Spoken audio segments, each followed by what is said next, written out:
বন্ধুদের সবাইকে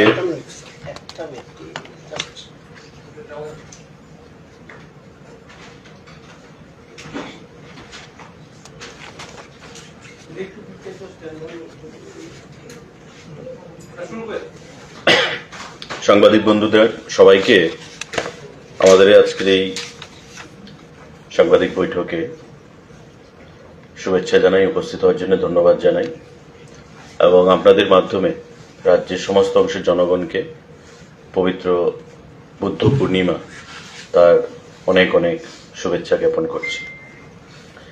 আপনারা জানেন যে আমাদের নতুন মন্ত্রিসভা গঠিত হয়েছে এবং মুখ্যমন্ত্রী শপথ গ্রহণ করেছেন গতকাল এবং আজকে ওনার নেতৃত্বে মন্ত্রী পরিষদের অন্যান্য যারা সদস্যরা রয়েছেন তারা শপথ গ্রহণ করেছেন এবং প্রথা অনুযায়ী শপথ গ্রহণের পর মাননীয় মুখ্যমন্ত্রী একটা সৌজন্যমূলক মিটিং করে থাকেন তার মন্ত্রী পরিষদের সদস্যদেরকে নিয়ে এবং অফিসারদেরকে নিয়ে।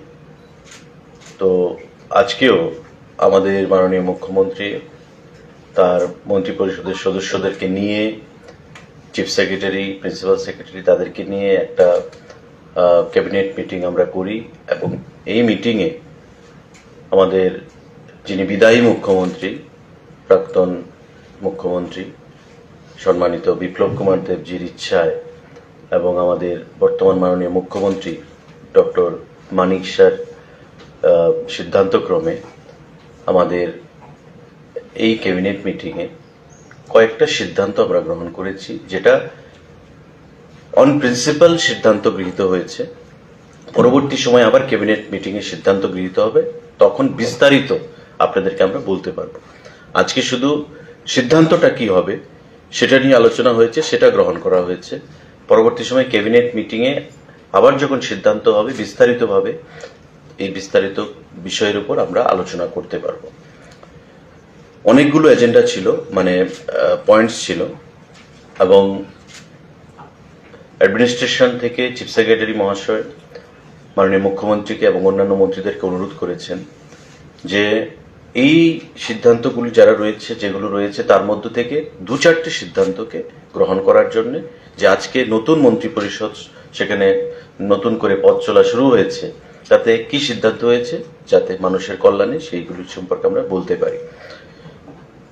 টোটাল আমাদের 4টা সিদ্ধান্ত আজকে গৃহীত হয়েছে অন প্রিন্সিপাল।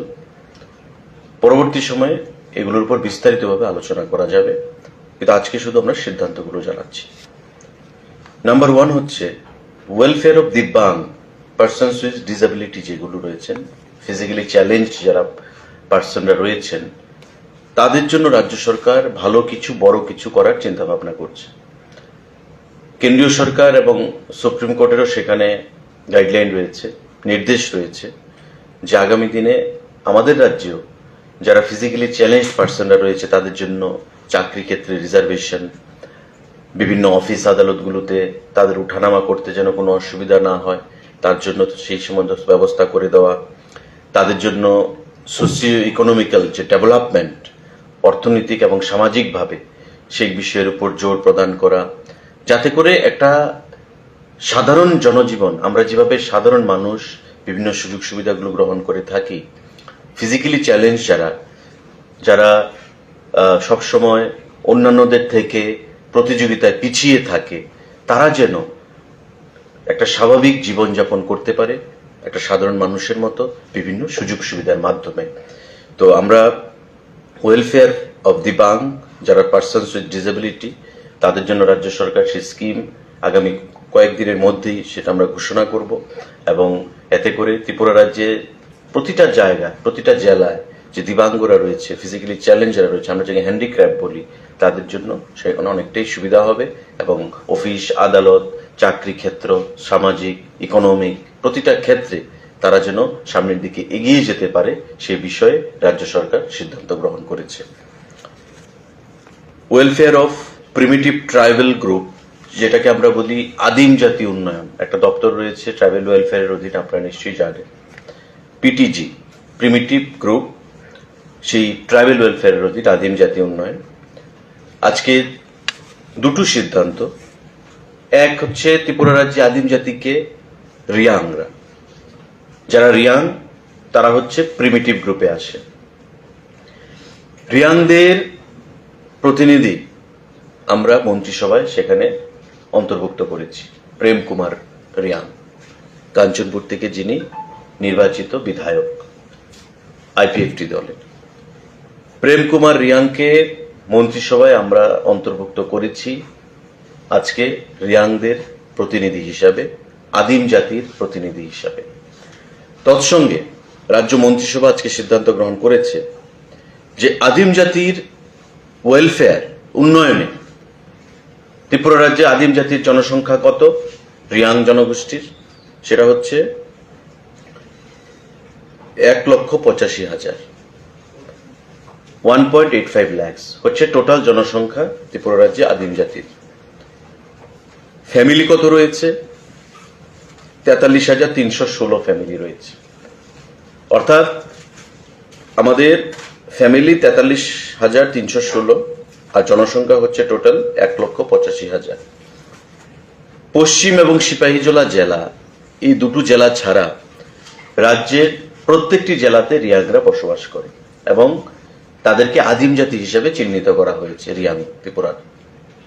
তাদের জন্য আমাদের সামাজিক ক্ষেত্রে, অর্থনৈতিক ক্ষেত্রে, আমাদের প্রতিটি ক্ষেত্রে, ব্যবসার দিক থেকে আমাদের রাজ্য সরকার চিন্তা ভাবনা করছে এবং আজকের ক্যাবিনেট মিটিংয়ে সিদ্ধান্ত গ্রহণ হয়েছে যে welfare of primitive tribal group অর্থাৎ পিটিজি, যে আদিম জাতি যারা রয়েছে তাদের ওয়েলফেয়ারে আমরা স্কিম নিয়ে আসব।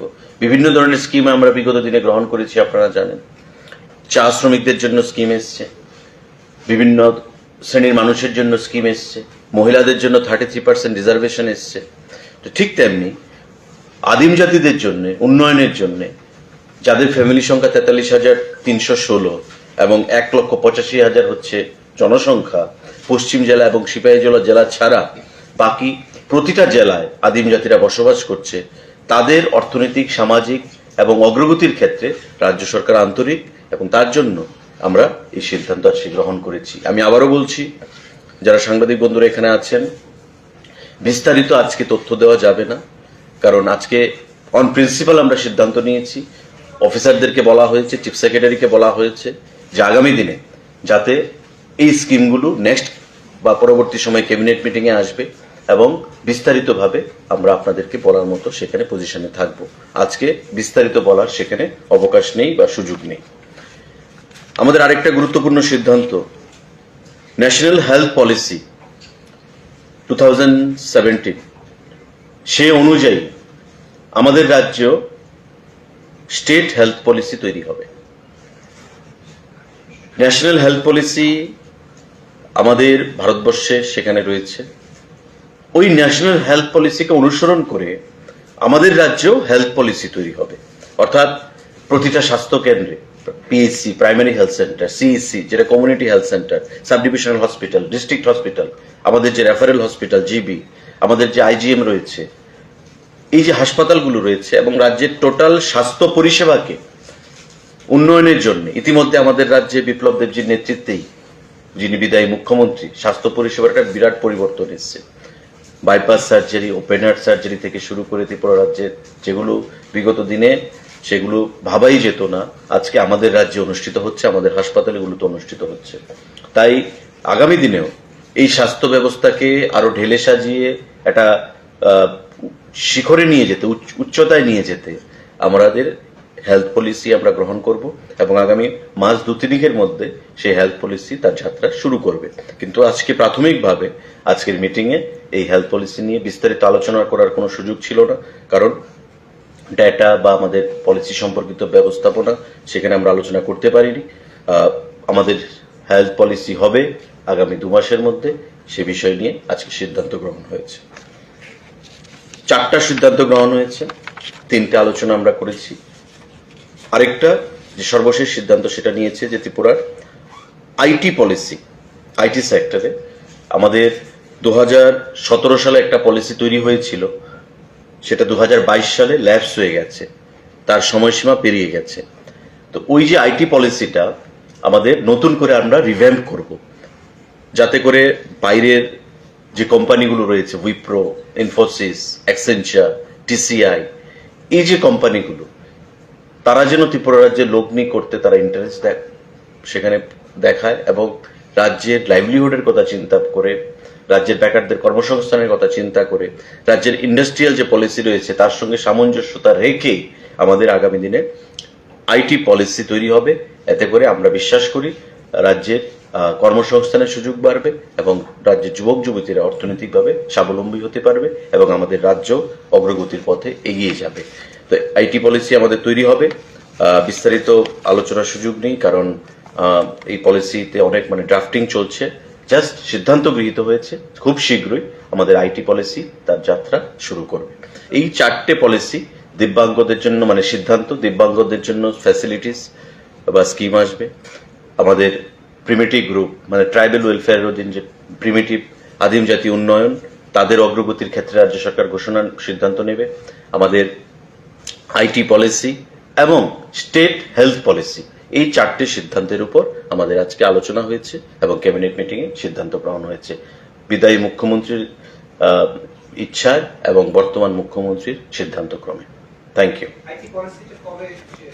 IT policy it is draft চলছে। সেটা 2017 সালে তৈরি হয়েছিল, 2022 সালে এটা ল্যাপস হয়ে গেছে, খুব শীঘ্রই ল্যাপস হয়ে গেছে। তো তার জন্য new policy will come up, এবং এক্ষেত্রে যাতে করে ত্রিপুরা রাজ্যের যারা এন্টারপ্রেনিয়ার বা ত্রিপুরা রাজ্যের যুবক যুবতী যারা আইটি সেক্টরে প্রফেশনালসরা রয়েছেন তাদের ক্ষেত্রে অনেকটাই সুবিধা হবে। এবং আমাদের আলোচনা হয়েছে যে কি করে বাইরের যে কোম্পানিগুলো এমএনসি তাদেরকে কি করে এখানে ইনভাইট করা যায় যাতে করে ত্রিপুরাতে তারা ইনভেস্ট করে। তো আইটি ফ্রেন্ডলি একটা পলিসি তৈরি হবে, সেটাই আমরা বিশ্বাস করি। সেটা নিশ্চয়ই সন্ধ্যার মধ্যে হয়ে যাবে, এটা তৈরি আলোচনা চলছে। এটা জিএপিএনটি থেকে নোটিফিকেশনের মাধ্যমে বেরিয়ে যাবে, জি ডিপার্টমেন্ট থেকে। Thank you.